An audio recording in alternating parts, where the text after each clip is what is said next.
Hi, welcome to Tech Leveler. I'm Lee, and today we have another Mac tutorial.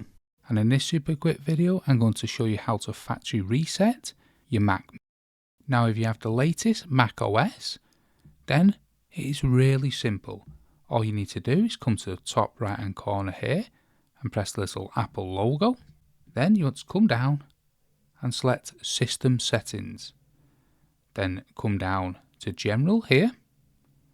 Then scroll all the way to the bottom and find Transfer or Reset. Then you'll see Erase All Content and Settings at the bottom here. You want to select this. Then you want to enter the password that you log into your Mac on. Then select Unlock. And this is all the information that will be erased off your Mac. If you have more things added to your Mac, more will be listed here.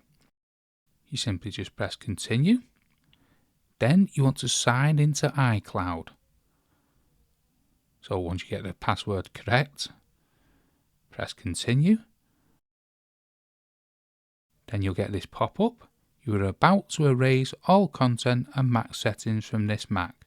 All data, settings and apps will be erased. This cannot be undone. Your screen may be dark for a while your Mac is being erased, and your Mac may restart more than once.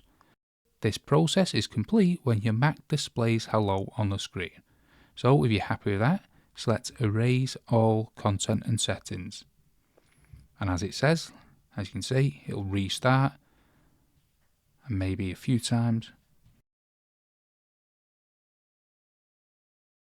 When you see this mouse here and this keyboard, this means you've completely reset your Mac.